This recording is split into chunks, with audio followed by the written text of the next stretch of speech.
ओम शांति। आज मीठे प्यारे बाबा 9/6/2025 के मधुर अनमोल महावाक्य में कहते हैं, मीठे बच्चे, तुम सारे विश्व पर शांति का राज्य स्थापन करने वाले बाप के मददगार हो। अभी तुम्हारे सामने सुख शांति की दुनिया है। प्रश्न, बाप बच्चों को किस लिए पढ़ाते हैं?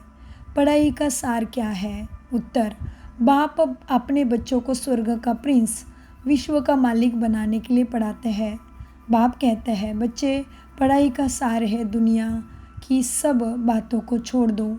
ऐसे कभी नहीं समझो हमारे पास करोड़ों है, लाख है, कुछ भी हाथ में नहीं आएगा। इसलिए अच्छी रीति पुरुषार्थ कर पढ़ाई पर ध्यान दो। गीत चला है, आखिर वो दिन आया आज।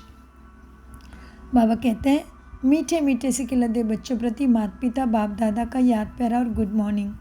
रूहानी बाप के रूहानी बच्चों को नमस्ते। हम रूहानी बच्चों के रूहानी बाप दादा को याद प्यार गुड मॉर्निंग, नमस्ते प्यारे बाबा, नमस्ते। धारणा के लिए मुख्य सार है, सवेरे सवेरे उठ पैदल करते बाप को याद करो। आपस में यही मीठी रूह रेहान करो कि देखे कौन कितना समय बाबा को याद करता है। फिर अपना अनुभव सुनाओ। बाप को पहचान लिया तो फिर कोई बहाना नहीं देना है, पढ़ाई में लग जाना है, मुरली कभी मिस नहीं करनी है। कितनी सुंदर बातें बाबा ने बताई धारणे में, क्योंकि बाबा जब साकार थे ना, तभी चलते चलते ही जाते थे, पैदल करते थे, एक्सरसाइज भी हो जाता था। सुबह के अमृत वेला का सुंदर प्रकृति के सानिध्य में अमृत वेला भी हो जाती थी।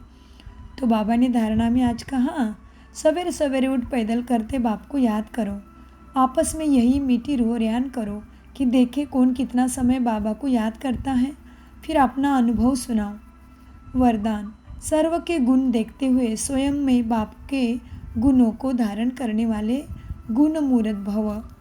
सर्व के गुण देखते हुए स्वयं में बाप के गुणों को धारण करने वाले गुण मूर्त भव। विस्तार, संगम युग पर जो बच्चे गुणों की माला धारण करते हैं वही विजय माला में आते हैं। इसलिए होले हंस बन, सर्व के गुणों को देखो और एक बाप के गुणों को स्वयं में धारण करो। ये गुण माला सभी के गले में पड़ी हुई हो। जो जितना बाप के गुण स्वयं में धारण करते हैं उनके गले में उतनी बड़ी माला पड़ती है। गुण माला को सिमरन करने से स्वयं भी गुण मूर्त बन जाते हैं। इसी की यादगार में देवताओं और शक्तियों के गले में माला दिखाते हैं। स्लोगन, साक्षीपन की स्थिति ही यथार्थ निर्णय का तख्त है। साक्षीपन की स्थिति ही यथार्थ निर्णय का तख्त है। अव्यक्त इशारे, आत्मिक स्थिति में रहने का अभ्यास करो, अंतर्मुखी बनो। अव्यक्त इशारों में बाबा कहते हैं, अंतर्मुखी होकर कार्य करने से विघ्नों से, व्यर्थ संकल्प से बच जाएंगे और समय भी बहुत बच जाएगा। जो अंतर्मुखी रहते हैं उनमें स्मृति की समृद्धि भी आती है और आत्मा रूपी नेत्र पावरफुल बनता जाता है, जिससे यदि कोई भी विघ्न आने वाला होगा तो यह महसूसता आएगी कि आज कोई पेपर होने वाला है। और जितना पहले से मालूम पड़ता जाएगा तो होशियार होने के कारण सफलता पा लेंगे। ओम शांति, ओम शांति, ओम शांति। मीठे प्यारे बाप दादा का अनगिनत पदम गुना शुक्रिया, शुक्रिया, शुक्रिया, शुक्रिया फरिश्तों।